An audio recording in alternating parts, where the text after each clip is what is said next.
Ahora. Buenas tardes a todos. Un placer estar acá con ustedes desde la Fundación Libertad y Progreso.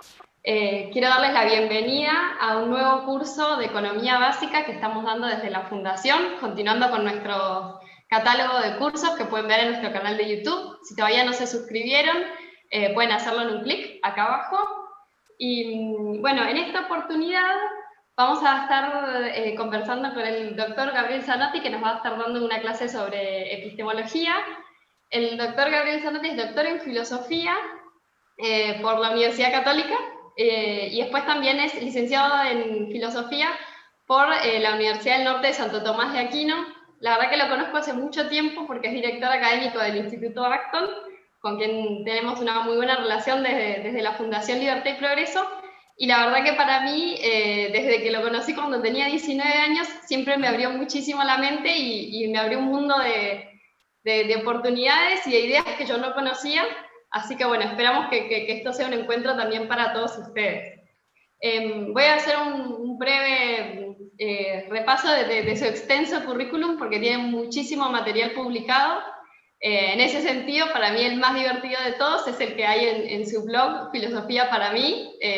No dejen de visitarlo porque, bueno, van a encontrar de todo.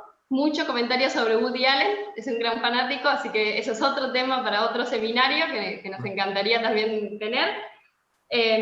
Pero bueno, el profesor Gabriel Zanotti, doctor en filosofía, es profesor de la Facultad de Comunicación de la Universidad Austral, profesor de posgrado de la Universidad del SEMA, director académico del Instituto Acton, como le comenté, y profesor visitante de la Universidad Francisco Marroquín de Guatemala.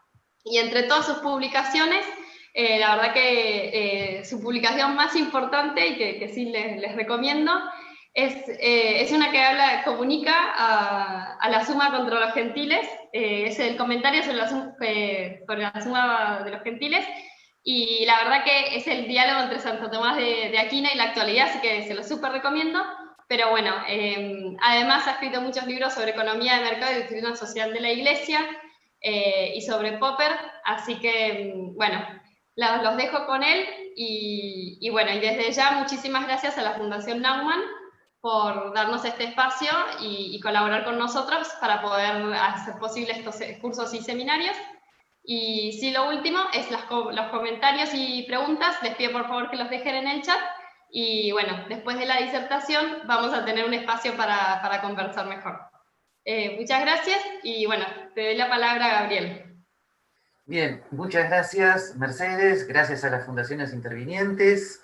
Y efectivamente voy a hacer una pequeña presentación a este tema, con un nombre tan extraño, epistemología de la economía, que en los tiempos actuales alguno me preguntó si era epidemiología de la economía, y yo dije, no es eso. Así que ya mismo vamos a hacer el clásico compartir pantalla y vamos a poner un clásico PowerPoint, que espero, decirme Mechi si se está viendo bien. Se está viendo perfecto, simplemente hay que Sí, poner para que abra toda la ya, pantalla. ya mismo. Ahí está. No, esto no.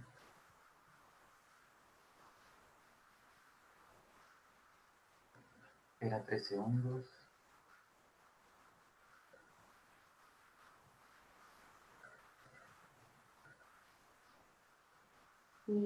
Si querés, igual podés ir empezando. Ya está. Perfecto. Listo.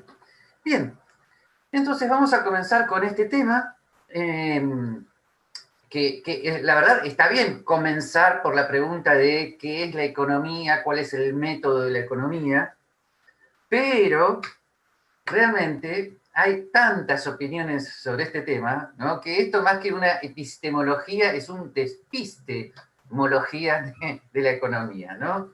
Bueno, pero les prometo portarme bien y no hacer más de mis chistes, porque eso puede perjudicar seriamente a la Fundación Libertad y Progreso. Bien, pero hablando en serio, es verdad que sobre este tema las posiciones son muchas en la historia de la economía, dentro de los economistas austríacos, ¿no?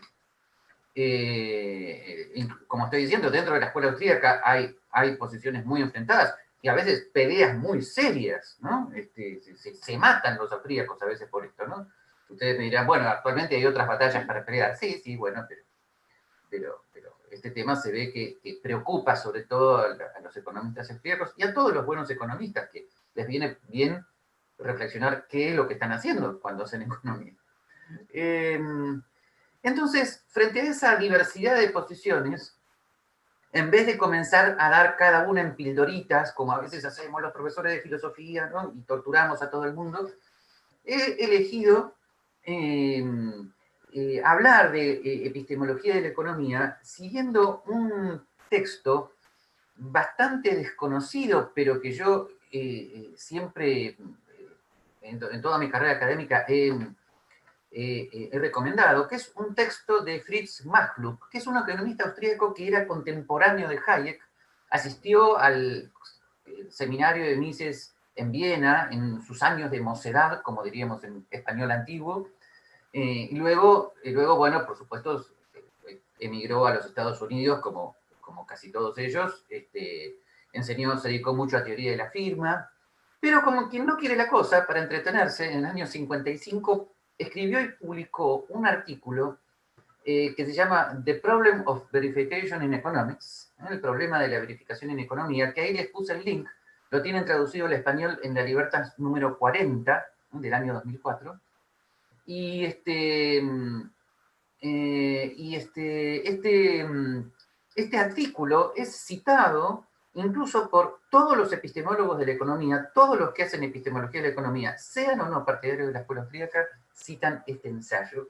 Pero no ese es el motivo por el cual lo he elegido. Lo he elegido porque yo creo que condensa y resume y aclara muchas cuestiones mucho mejor que cualquier otro ensayo. Pero bueno, eso es una opinión personal, pero vamos a ver si funciona. Bien. Primero, antes de ir a la epistemología de la economía, vamos a hacer un poquito de epistemología general.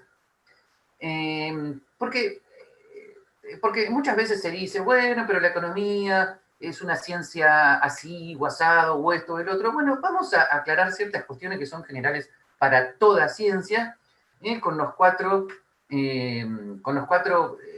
bonitas ahí personas que tenemos fotografiadas, ¿no? Que son 4 de los grandes filósofos de la ciencia del siglo XX.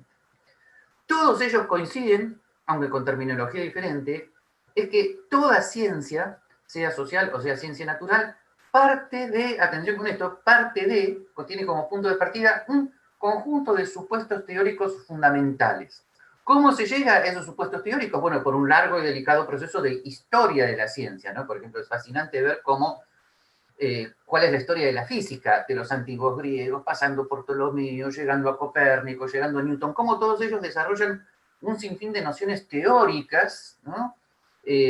Sobre todo por experimentos mentales, no por experimentos prácticos, ¿no? O sea, la historia de la ciencia está muy relacionada con la historia de la filosofía.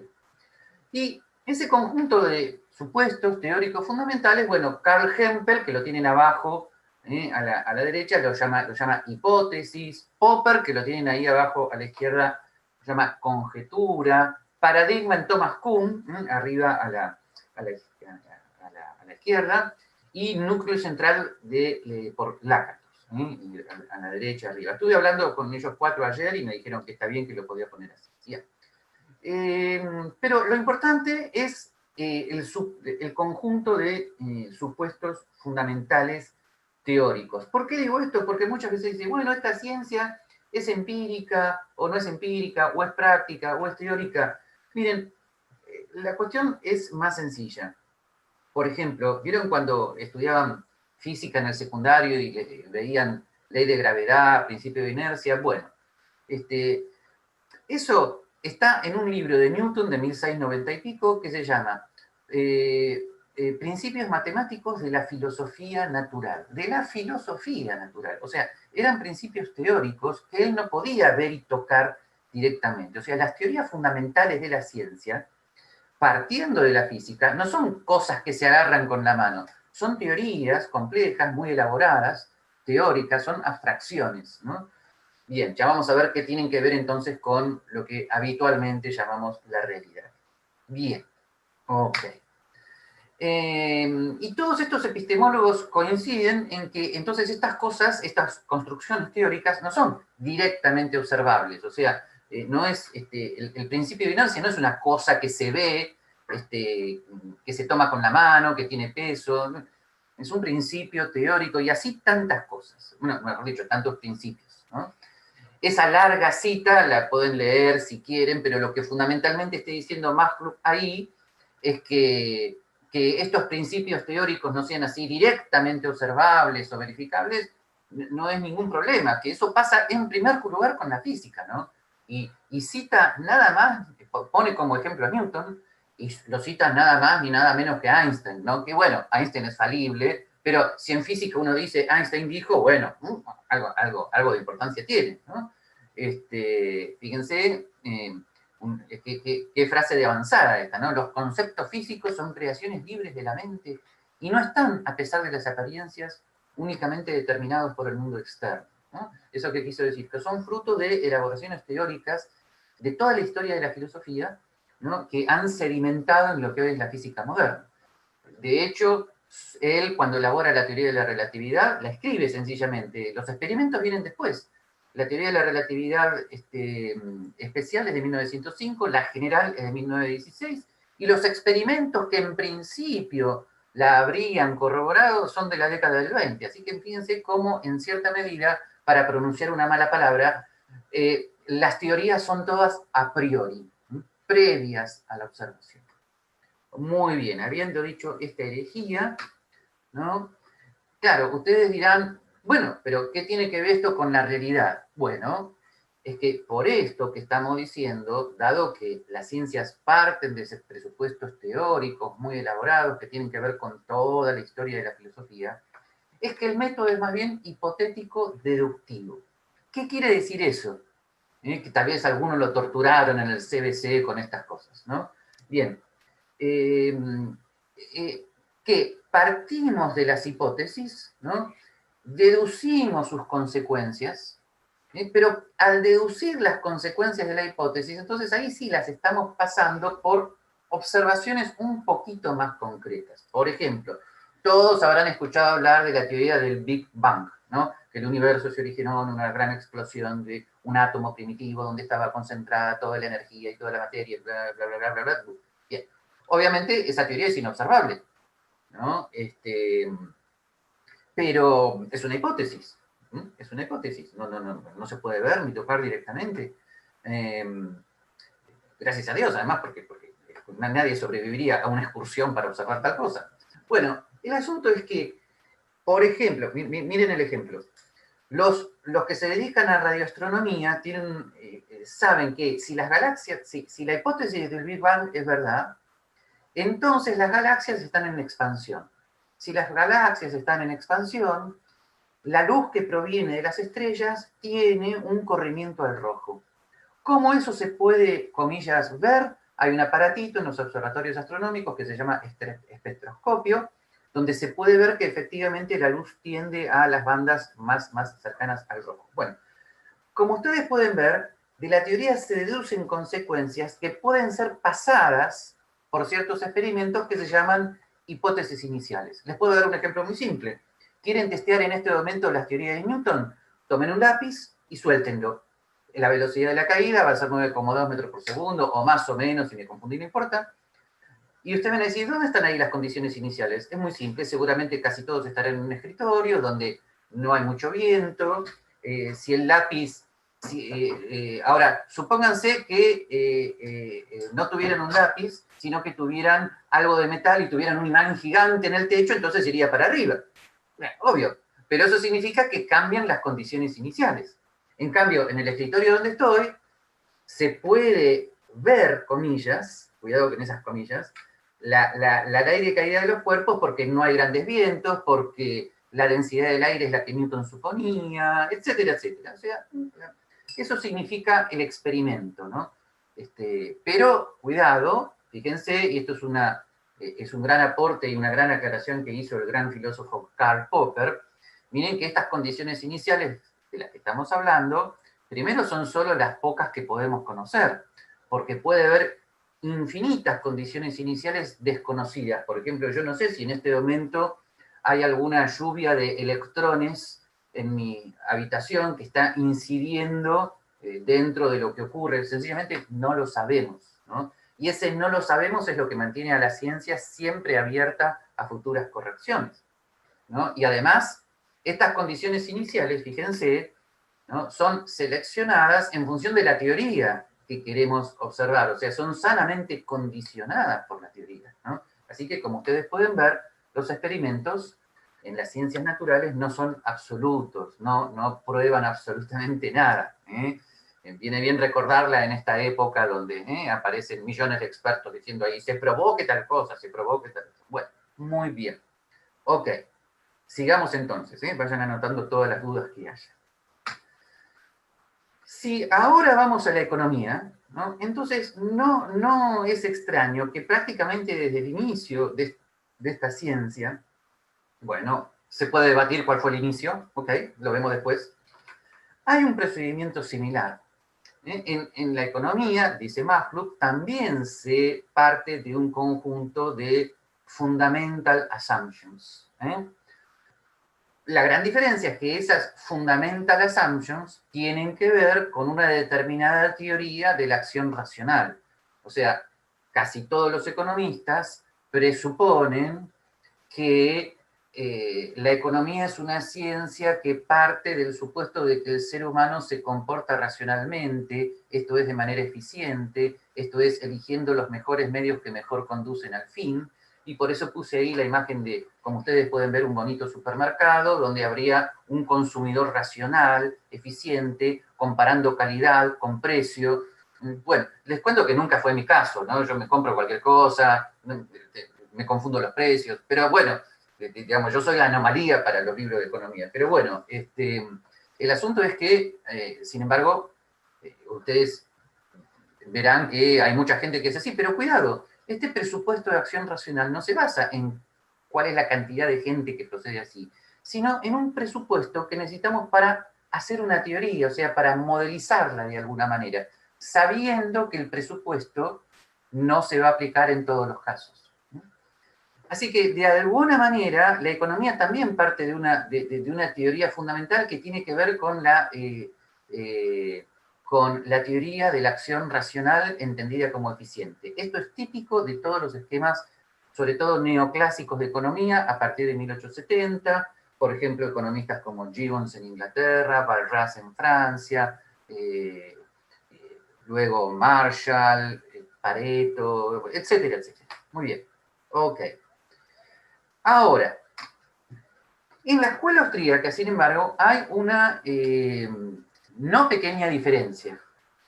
Ellos también al principio eran neoclásicos como todos, era una de las tantas escuelas neoclásicas más.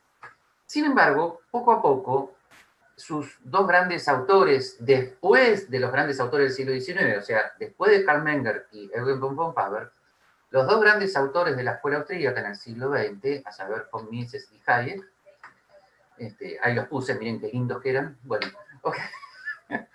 No sé qué penarán las chicas por esto.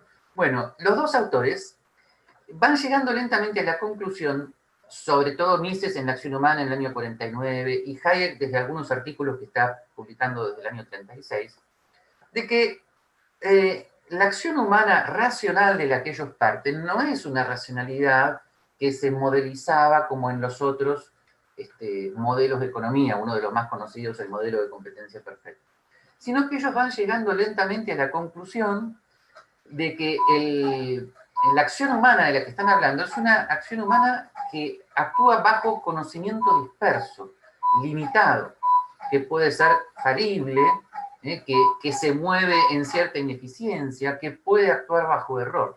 Lo que ocurre es que, aclara von Mises, lo característico de la racionalidad es recurrir a medios para llegar a fines.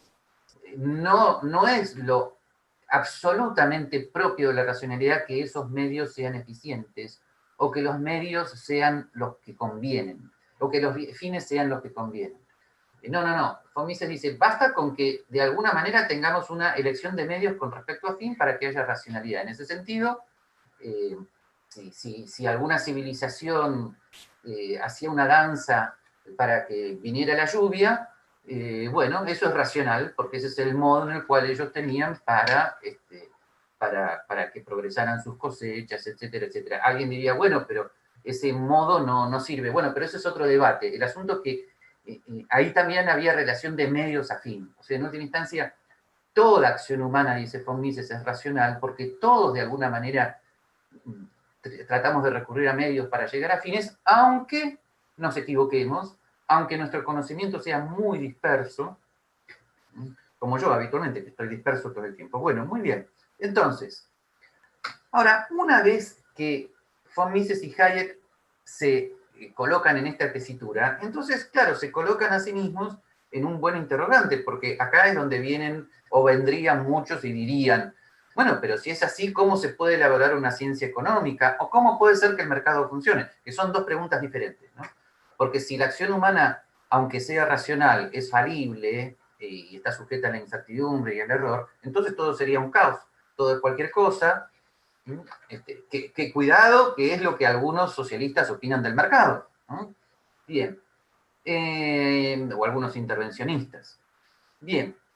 Entonces, el eje central de la economía para Mises y para Hayek es cómo explicar una tendencia a la coordinación entre oferta y demanda, a pesar de que oferta y demanda se mueven en conocimiento disperso. ¿Está? Entonces, lo que ambos hacen es partir de los fundamentos de la acción humana. Hayek a eso lo llama lógica pura de la elección, y Mises en el 49 lo llamó praxeología, la teoría de la acción humana. Pero ambos autores incorporan, después de elaborar esta praxeología, un factor fundamental dentro de la escuela austríaca para explicar el mercado, que es el factor empresarial, que no tiene que ver necesariamente con la imagen del empresario individual, sino con lo que von Mises llama el carácter empresarial de toda acción humana en el mercado, y eso significa que dejando actuar a las personas libremente en el mercado, tienden a mantener en el mercado a aquellas que sepan elaborar mejor un cálculo económico entre costos y precios, ya seas consumidor, empleado, empresario tradicional, ahorrista, inversionista. Por supuesto, esto sí es más empírico, o sea, nosotros podemos hacer una teoría general de la acción humana, pero luego tenemos que incorporar un presupuesto muy audaz, a saber, el presupuesto de que puede haber un conjunto suficiente de personas que tiendan a aprender de sus errores y que por lo tanto permanezcan en el mercado, ¿no? Para esto, por supuesto, es fundamental la teoría de los precios, que Hayek elabora sobre todo a partir del año 36, ¿no? Porque los precios son los indicadores de quién se mantiene en el mercado y quién no, ¿no? No entremos ahora en este tema porque lo podemos debatir después, simplemente les estoy diciendo que fíjense cómo procede la economía como ciencia. Parte de un presupuesto de acción racional, pero falible. Se pregunta entonces cómo explicar la tendencia a la coordinación entre oferta y demanda. Y para contestar esa pregunta, agrega el presupuesto, ¿no?, de que las personas tienden a aprender de sus errores, el factor empresarial, y por lo tanto se podría explicar la tendencia, ¿no?, de oferta y demanda a la coordinación, tendencia que atraviesa toda la ciencia económica, porque esa oferta y demanda, mediante los precios libres, tiende a la coordinación tanto en los precios de los bienes de consumo como en los precios de los factores de producción. ¿Está? Y por lo tanto, esta teoría de la coordinación atraviesa también el factor capital, el factor trabajo y los recursos naturales. Por lo tanto, la economía como ciencia, ¿cómo se organiza habitualmente? Primero, una teoría general sobre la acción humana racional pero falible, ¿no? Luego un análisis del mercado y los precios del consumo, luego un análisis de los mercados en los diversos factores de producción. ¿Está? Bien, ok. Por lo tanto, fíjense, se podría decir que la economía parte siempre de este supuesto de acción racional, que en los austríacos es una acción racional falible, y agregan, acá viene un término técnico, una hipótesis auxiliar, que es esa tendencia al aprendizaje. Que, claro, los autores tienen diversas terminologías.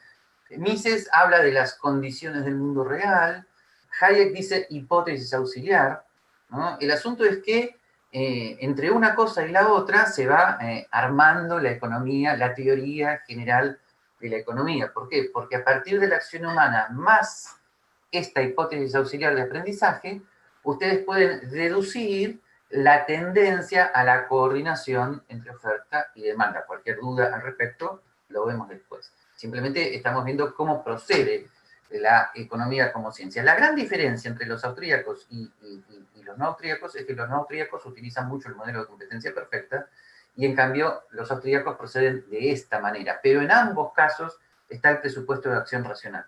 En ambos casos. Bien. Y no digo que sea una diferencia menor. Ok. Por eso, fíjense, ¿cuál sería, para hablar en términos de uno de los filósofos de la ciencia que vimos, Imre Lakatos, cuál es el núcleo central de la ciencia económica? ¿No? Y ahí les puse una fotito de una de las primeras traducciones españolas de la acción humana, la editorial Sopet, del año 66, ¿no? Que fue la primera edición que yo leí, ¿no? Bien, digamos, allá lejos y hace tiempo, nunca mejor dicho, en el siglo pasado, ¿no? Bueno, muy bien. Entonces, este núcleo central está formado, fíjense, por un lado, por la teoría de la acción racional, que en von Mises y Hayek es una acción racional falible. Segundo, por la hipótesis auxiliar de aprendizaje, que también se podría llamar por la hipótesis auxiliar de la tendencia al aprendizaje o el factor empresarial, etcétera, etcétera. De 1 y 2 deducimos 3, la tendencia a la coordinación. Y todo esto como una teoría universal. Fíjense, he tratado de resumirles de manera simple lo que lleva muchas páginas del Tratado de Economía de von Mises, ¿no? O sea, cómo él se toma mucho tiempo para desarrollar la praxeología, para explicar cómo procede la economía como ciencia, y luego si van al índice de la acción humana van a ver que tiene un capítulo 15 que habla y 16 que habla del mercado y los precios, y luego a partir de ahí se pone a hablar de la teoría monetaria, la teoría de los factores de producción, el factor trabajo, los recursos naturales, aplicando siempre la misma tendencia a la coordinación a todos estos mercados. ¿Está? Ahora bien, esta teoría, así presentada, es una teoría universal. ¿Qué quiere decir universal? Que von Mises, igual que su viejo maestro Karl Menger en 1871, opinaban que es posible de esta manera elaborar una ciencia económica universal, o sea, en principio válida para todo lugar y tiempo. Ahora bien, sin embargo, y acá viene otro aporte de Maslow, a esta economía universal, válida para todo lugar y tiempo, para convertirla en una ciencia práctica, o sea, en una ciencia que nos permita entender la situación concreta que estamos viviendo, que es lo que habitualmente llamamos, lo que habitualmente se llama el economista de coyuntura, ¿está? En la Fundación Libertad del Progreso hay muchos y muy buenos. Bien, entonces, según Maslow, hay que agregarle a esta teoría general las assumed conditions. Las assumed conditions son equivalentes a las condiciones iniciales de los experimentos en las ciencias naturales. La diferencia es que en las ciencias sociales esas assumed conditions se están refiriendo a los casos históricos concretos. Por ejemplo, alguien dice, ¿cómo se puede explicar lo que sucedió en el 30 en los Estados Unidos, la crisis del 30? Y bueno, hay que aplicar una teoría general a un conjunto de situaciones históricas concretas. Si alguien pregunta, ¿qué va a pasar con la economía argentina el año que viene? Bueno, para hacer una eventual y siempre falible predicción, hay que aplicar teoría general a las condiciones específicas y concretas, ¿no? Ahí Maslow señala 3 fundamentalmente: el tipo de mercado, está si los mercados son más bien oligopólicos o abiertos, ese tipo de cuestiones, los tipos de instituciones, según Maslow, cómo es el sistema jurídico del caso que estamos analizando, el tipo de política económica, si hay una política monetaria activa o no, cómo es cómo es la legislación laboral, etcétera, etcétera. Un sinfín de cuestiones. Él las va marcando muy detalladamente. Pero lo importante es tener en cuenta, usted va a decir, pero ¿de qué teoría general estamos hablando? Bueno, acá los economistas de coyuntura, lo sepan o no, proceden todos igual. ¿Por qué? Porque, por ejemplo, cuando Agustín Echevarne o Aldo Abraham hablan de economía, lo que ellos hacen es tomar un conjunto de teoría económica que ya viene de los austríacos o de la Escuela de Chicago y lo aplican a unas condiciones generales que ellos están interpretando desde esa misma teoría. ¿Tá? Pero los keynesianos hacen lo mismo. La diferencia es que su teoría general es el libro general de Keynes y todos los aditamentos que hubo después.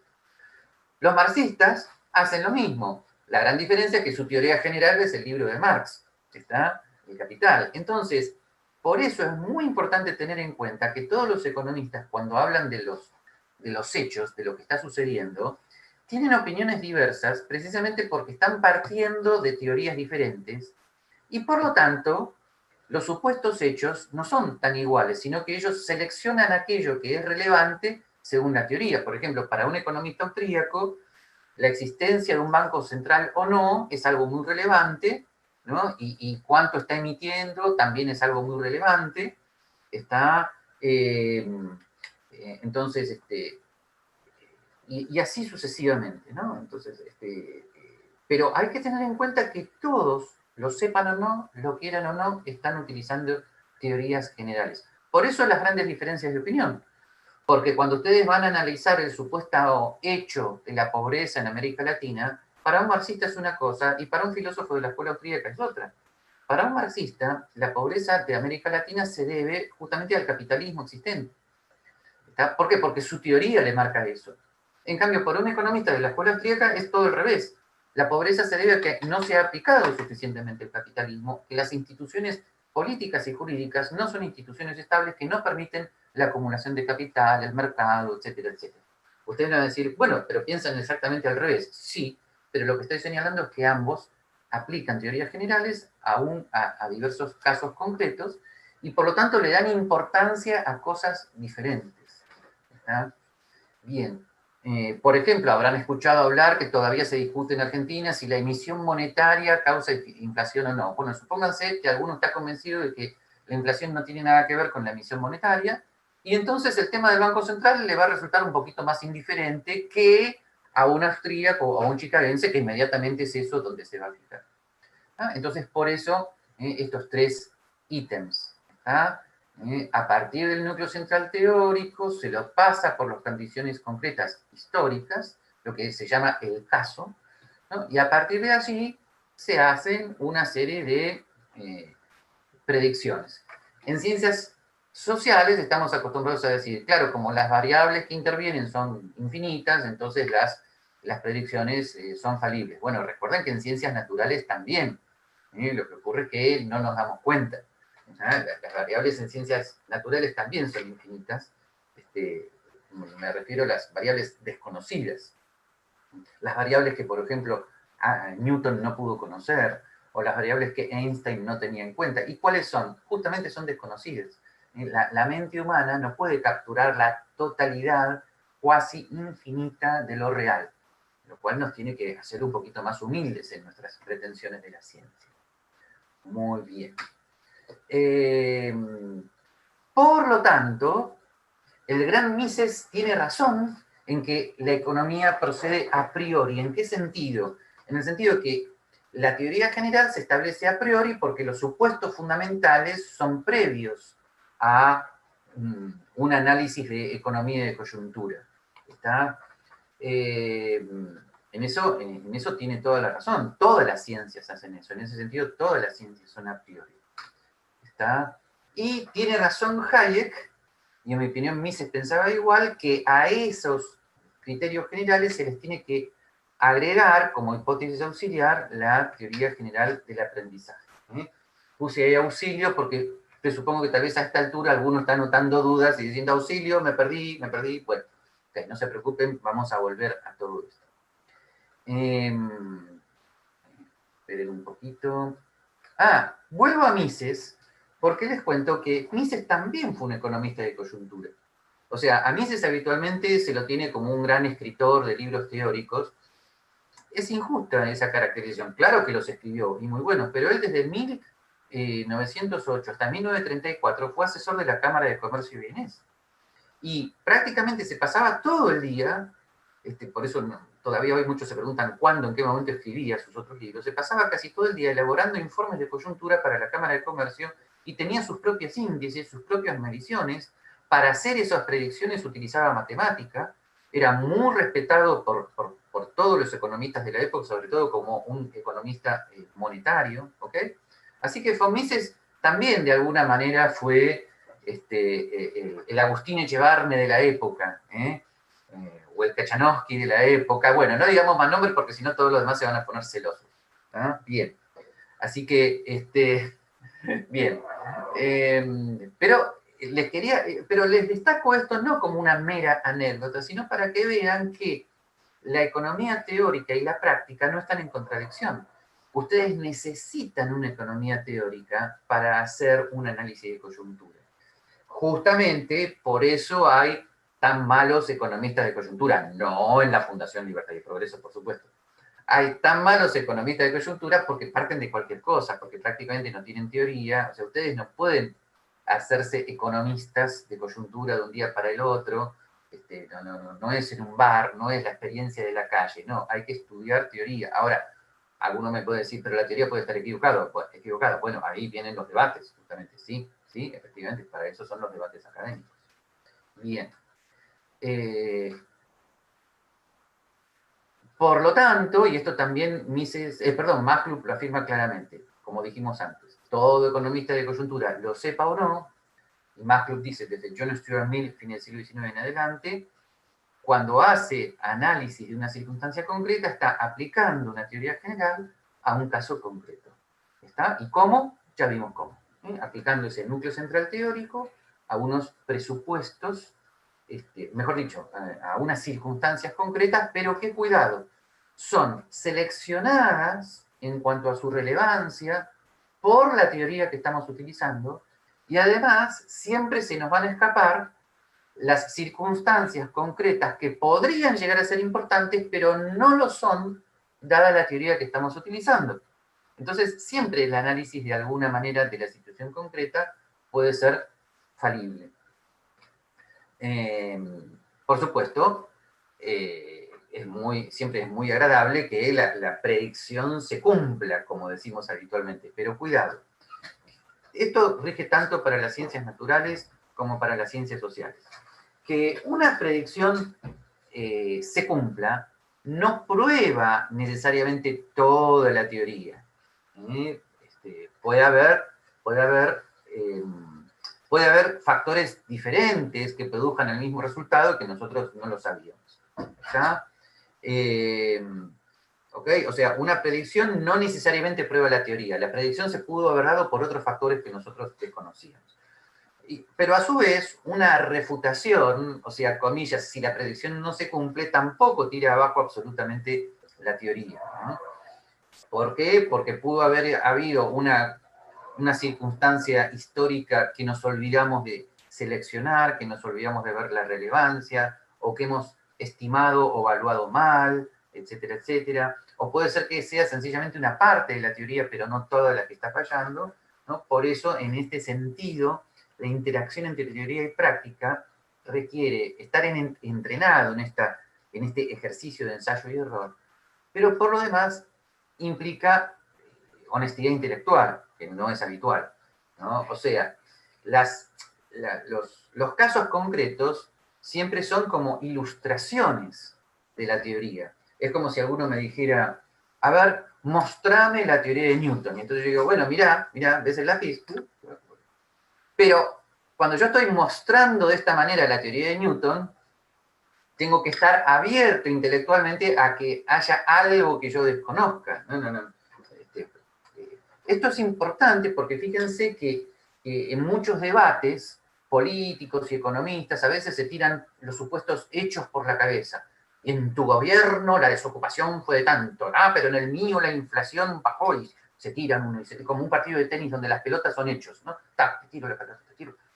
Gente, eso no conduce a nada porque lo que hay que debatir son teorías. Las mejores discusiones, que pocas veces se han visto, desde el punto de vista público, son teorías. Pero repasen en Internet, por ejemplo, los debates presidenciales entre Reagan y su oponente demócrata del momento, y van a ver que Reagan no le tiraba numeritos, Reagan les tiraba ideas fundamentales, principios fundamentales, ¿no? Y eso es lo más interesante de los debates. Bueno, muy bien. Entonces, antes de pasar a las preguntas, vamos a hacer una cosa didáctica, vamos a repasar entonces todo lo que vimos. ¿Está? Ustedes van a decir, ¿lo vas a decir de vuelta? No, simplemente para que anoten de vuelta las dudas que hubo, ¿no? Bueno, hay diversas posiciones, vamos a elegir el artículo de McClure. Hemos visto que toda ciencia parte de hipótesis fundamentales, teóricas, abstractas, que esto está dicho por los mejores filósofos de la ciencia del siglo XX, que no son directamente observables, que esto también McClure lo afirma en su artículo, lo pone Einstein como ejemplo. Por eso vimos cómo proceden las ciencias naturales, qué significa el método hipotético deductivo, las condiciones iniciales concretas, etcétera, etcétera. Vimos que la economía también parte de un supuesto fundamental teórico, que es el supuesto de acción racional, que en la escuela austríaca ese supuesto de acción racional es una acción racional falible, sujeta a error, que por lo tanto en los austríacos la economía se arma a partir de la teoría general de la acción más el presupuesto de capacidad empresarial, a partir del cual se puede predecir la tendencia a la oferta y la demanda en cuanto a su coordinación.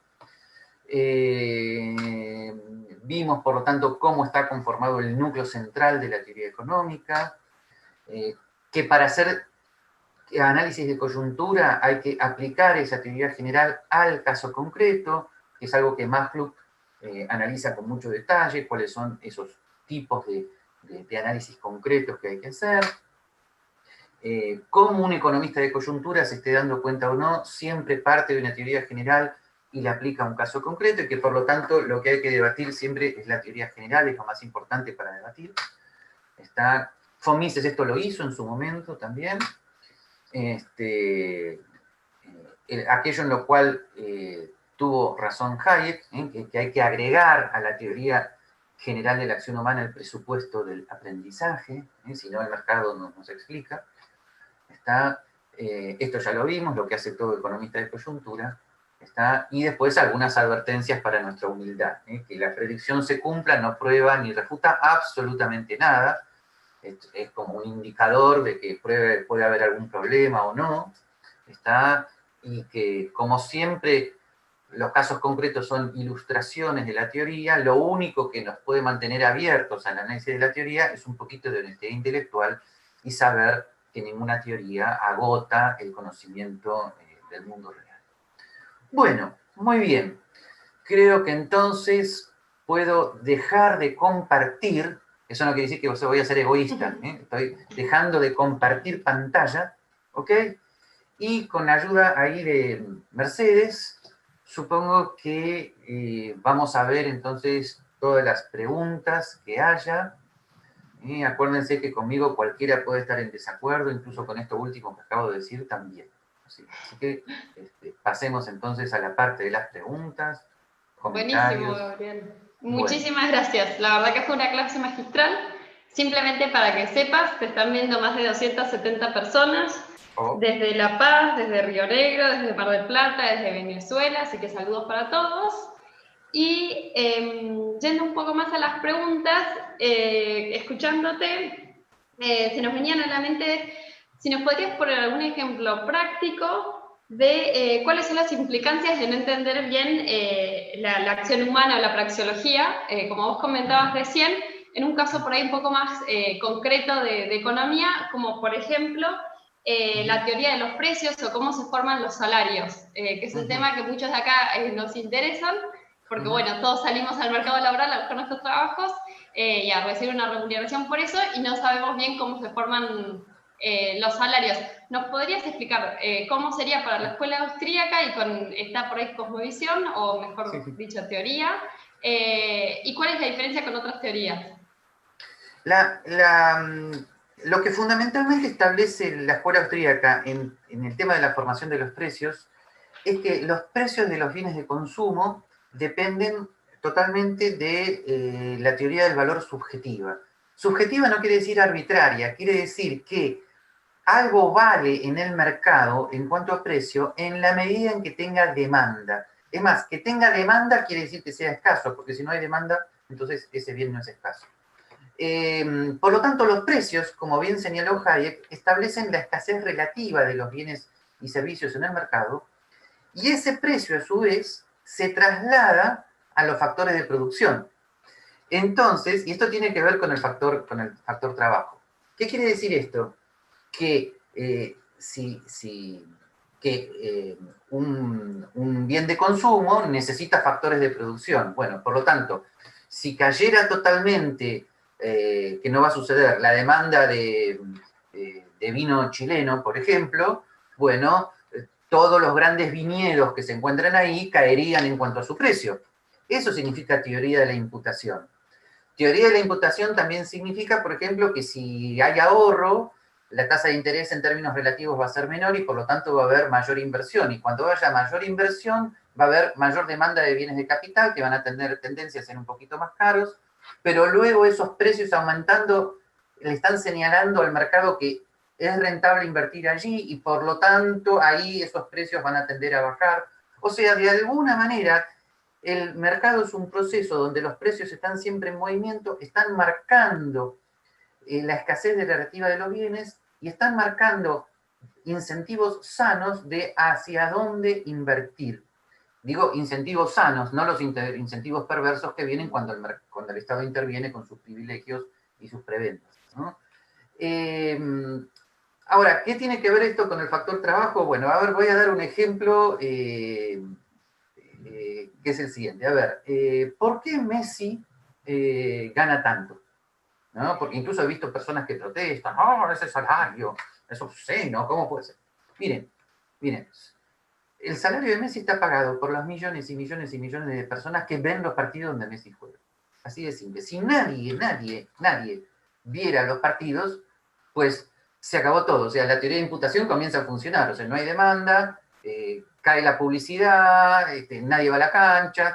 No va a pasar, le podríamos decir, Messi, no te preocupes.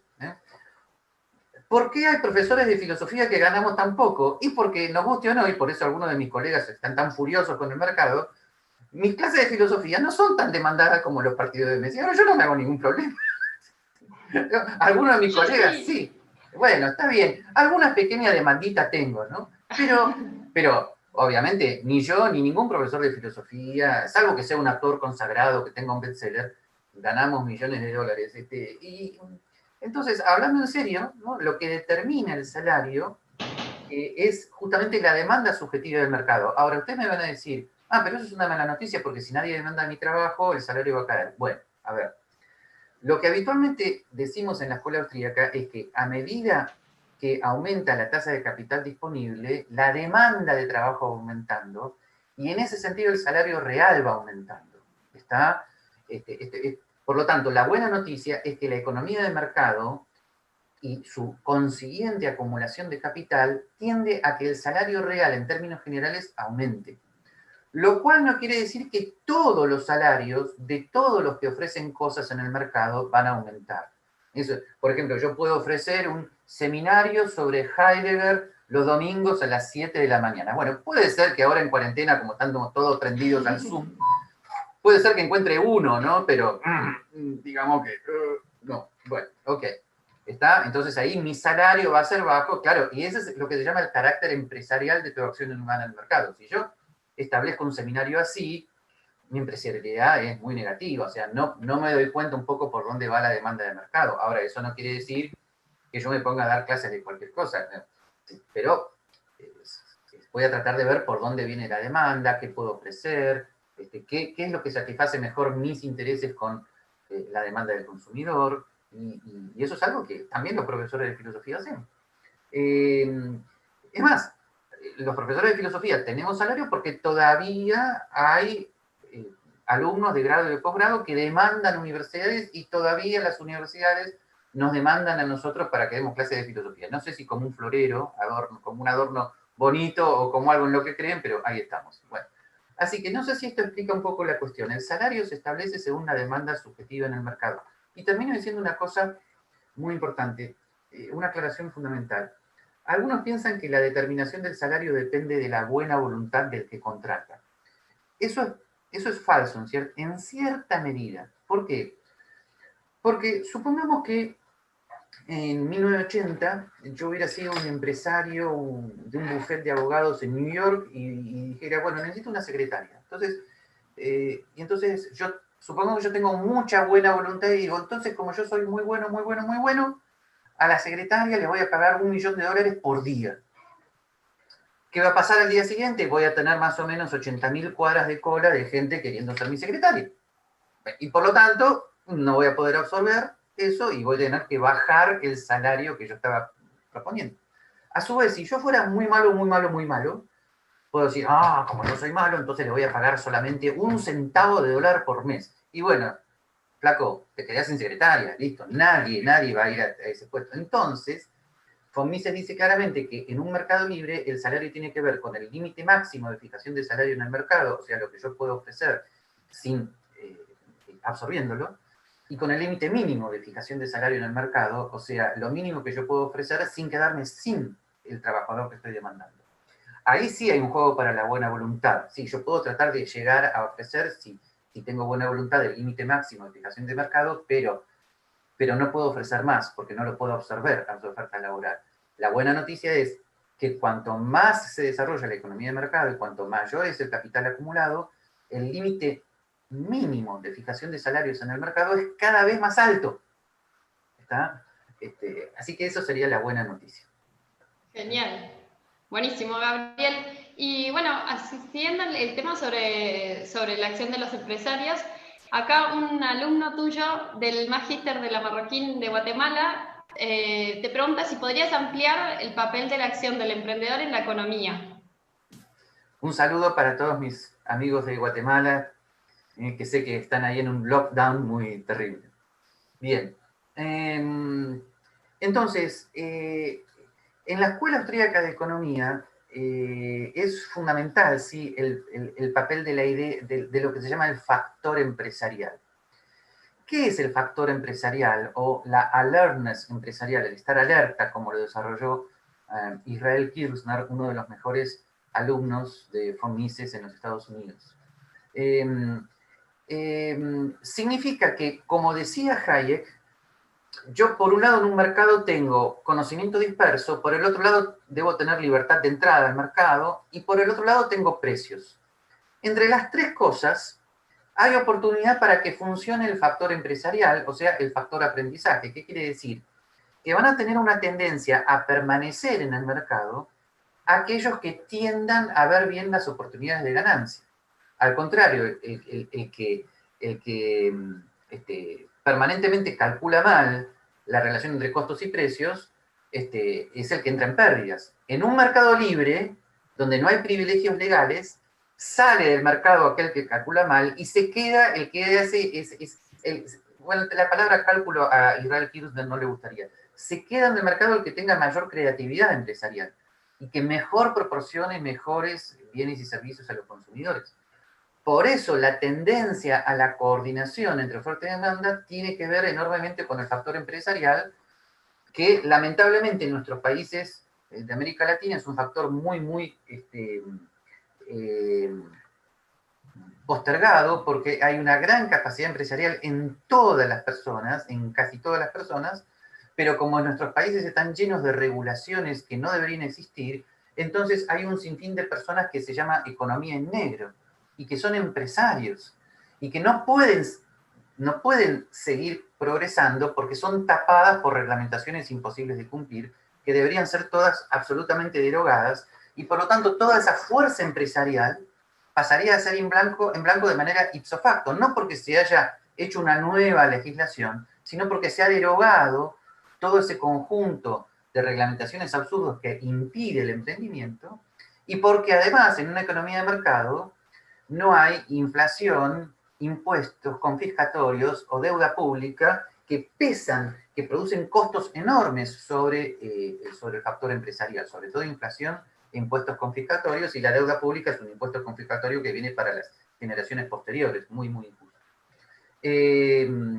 Por lo tanto, yo podría hacer una buena predicción, ya que estamos hablando de economía, que si en América Latina se quitaran todas las regulaciones indebidas y se eliminara la inflación, la deuda pública y los impuestos confiscatorios, el factor empresarial sería una especie de Big Bang, dado que hemos hecho la teoría del Big Bang. Para no sacarle a nadie la idea, esto lo dice siempre Huerta de Soto, ¿no? El Big Bang de creatividad que se produciría en una economía de mercado.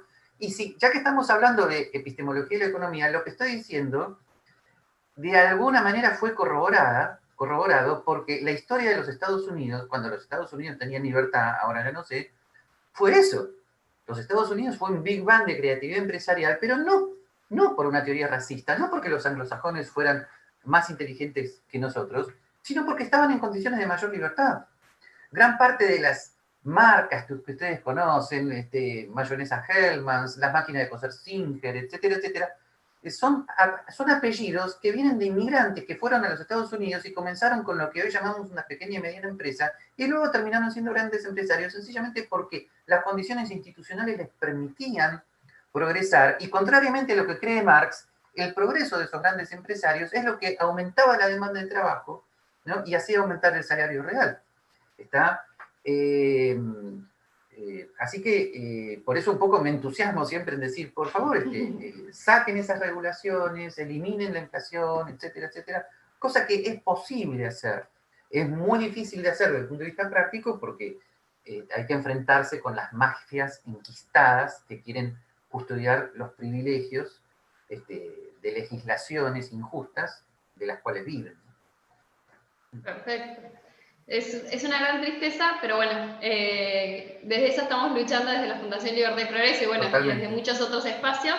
Doy fe a todas las personas de América Latina que nos están escuchando, que la gente de Libertad y Progreso se mató durante años y años presentándole a Macri las reformas económicas necesarias, las desregulaciones, y los funcionarios de Macri, con una soberbia absoluta, rechazaron todas y cada una de las propuestas. Esperamos que, bueno, vayamos aprendiendo como clase dirigente a mejorar en ese sentido. Y la verdad que recién escuchándote, me había quedado con una frase que dijiste y que me gustaría que desarrolles un poquitito más antes de terminar, que es, ¿qué es la pobreza de América Latina para un filósofo de la escuela austríaca? La pobreza de América Latina para un filósofo de la escuela austríaca es el lamentable resultado de siglos y siglos de anomia, inestabilidad jurídica y política, ¿no? O sea, dado que de alguna manera Latinoamérica no supo, bueno, estoy hablando en una especie de colectivo, los latinoamericanos no hemos sabido establecernos con bases institucionales firmes, no hemos tenido democracias constitucionales estables con limitación al poder y garantía de los derechos individuales, es que nunca hubo oportunidad de invertir a largo plazo.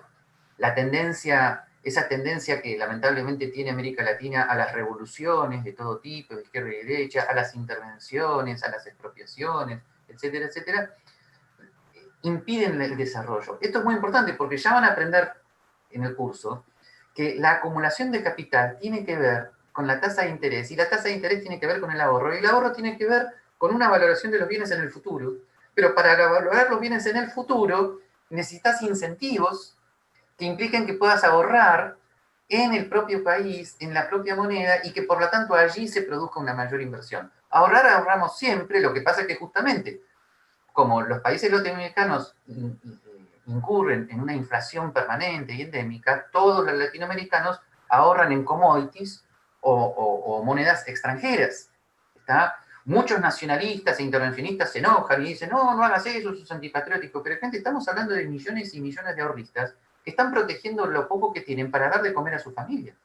Justamente una economía de mercado se basa en incentivos sanos para gente normal, no para héroes. O sea, una economía de mercado implica, vuelvo a decir esta expresión, millones y millones, incalculables millones de ahorristas cotidianos, que son los que generan luego las inversiones en los mercados de capitales. ¿Está?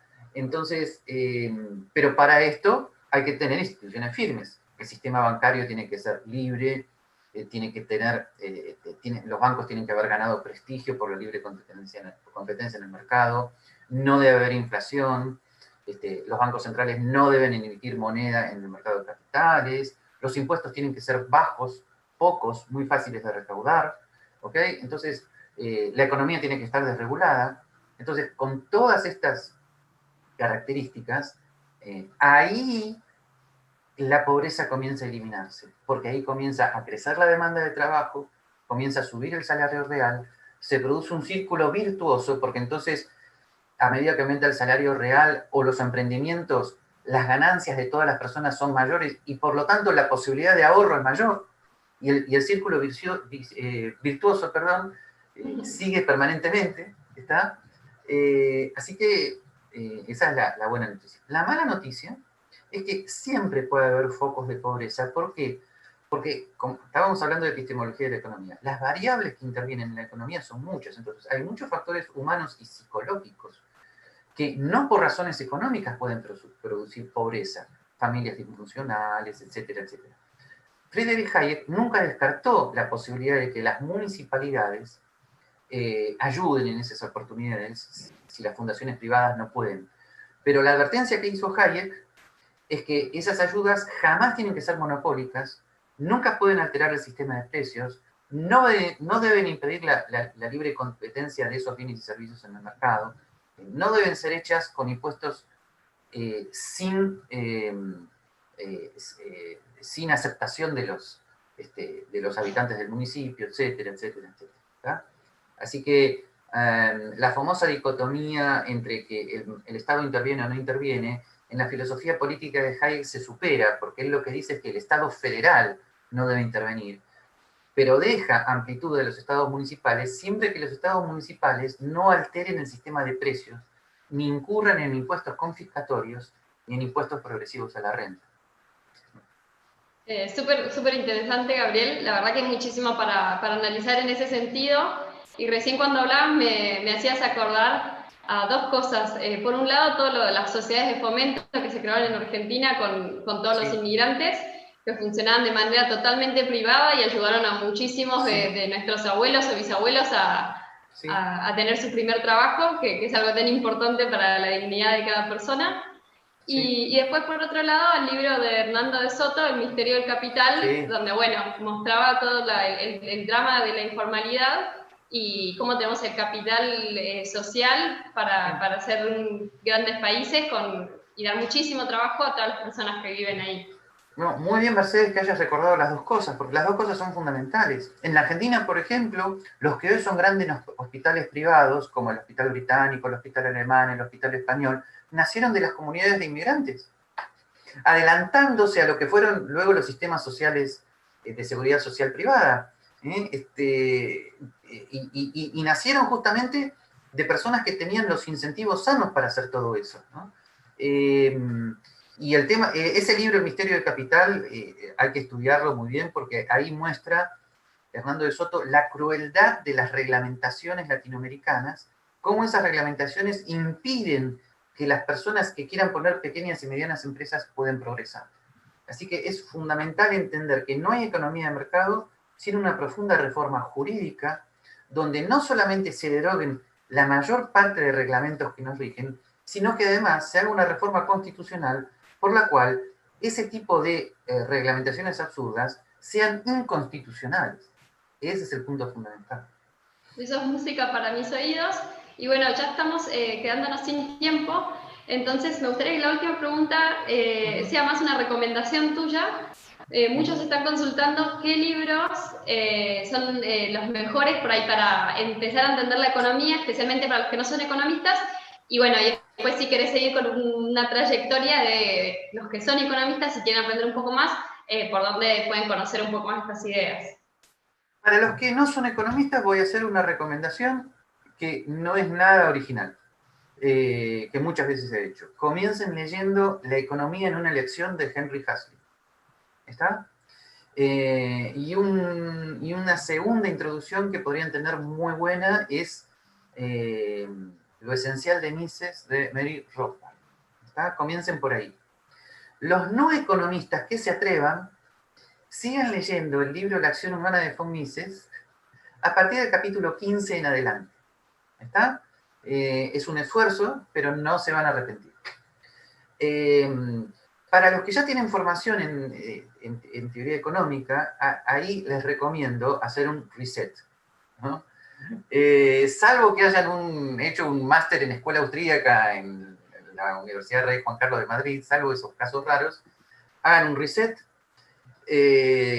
traten de poner aparte un poquitito lo que vieron y estudien muy detenidamente los siguientes artículos de Friedrich Hayek. Economics and Knowledge, 1936. Están todos en internet, todos. The Use of Knowledge in Society, 1945. The Meaning of Competition, ¿no? de 1946. Y The Market as a Discovery Process, ¿no? El mercado como proceso de descubrimiento, si mal no recuerdo, en 1968. ¿No? Donde yo tenía 8 años, y no sé por qué no estaba leyendo ese artículo de Hayek, no sé qué tiempo estaba perdiendo. Bueno, ok. Entonces, esos artículos les van a cambiar la cabeza, es un antes y un después, y son esenciales para entender la escuela austríaca de economía. Y a partir de ahí, sí, lean La acción humana desde el principio. Eso sí, con una advertencia. Von Mises es un autor muy prolífico, pero que habla de todo en cualquier lugar. Por lo tanto, no se hagan problema.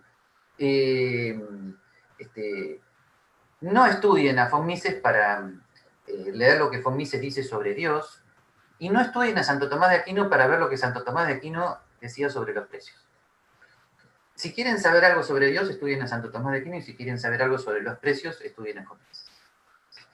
Buenísimo. Muchísimas gracias, Gabriel. Ya nos quedamos sin tiempo, pero hay muchísimas preguntas en el chat, entonces a todos los que están ahí les invito a buscar a Gabriel en Facebook, Gabriel Zanotti, y la verdad que les voy a estar respondiendo todas las preguntas, pues muchísimas son preguntas que te encantaría responder, Gabriel, por todo lo que te conozco. Y bueno, y desde ya muchísimas gracias por tu tiempo para la Fundación Libertad y Progreso y por ser parte de nuestro consejo académico que bueno, tanto nos ayuda. Y para todos los que nos están viendo, si quieren apoyar el trabajo que hace Libertad y Progreso y sumarse como socios con un aporte mensual, en la descripción pueden encontrar un link, y si no también en nuestra página web. Y bueno, y eso es lo que hace posible que tengamos acá esta clase magistral con Gabriel. Y bueno, no se preocupen, que va a quedar toda disponible online en nuestro canal de YouTube. Y bueno, no se olviden de suscribirse y muchas gracias. Gracias a todos por escucharme y gracias, Mercedes, por esta brillante dirección del debate. Bueno, live long and prosper.